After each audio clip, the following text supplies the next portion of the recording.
చాలామందికి తెలియని విషయం ఏంటో తెలుసా? తిరుచానూరులో ఉండేది పద్మావతి అమ్మవారు అంటే ఆకాశరాజు కుమార్తె పద్మావతి అమ్మవారు అనుకుంటారు. కానీ తిరుచానూరులో ఉండేది సాక్షాత్తు లక్ష్మీదేవే. అమ్మవారు ఇక్కడ సరోవరంలో బంగారు పద్మంలో ఉద్భవించారు. అందుకే పద్మావతి అని ఇంకో పేరు తల్లికి. మొదట మనం అమ్మవారి దర్శనం చేసుకోవాలి. మన బాధలు తల్లితో చెప్పుకోవాలి. ఆ తర్వాత కొండకెళ్ళి పుష్కరిణిలో స్నానం చేసి వరాహస్వామి దర్శనం చేసుకోవాలి.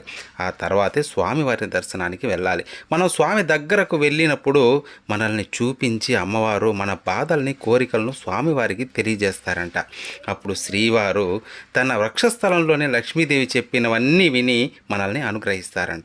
అందుకేనేమో ఆ తల్లి స్వామి హృదయంలోనే ఉండి భక్తులను అనుగ్రహిస్తూ ఉంటుంది. అందుకే మనం కొండకెళ్ళినప్పుడు గోవిందా అంటాం కదా. దాంతోపాటు శ్రీదేవి భూదేవి సమేత వెంకటేశ్వర అంటే స్వామివారికి చాలా ఇష్టమంట.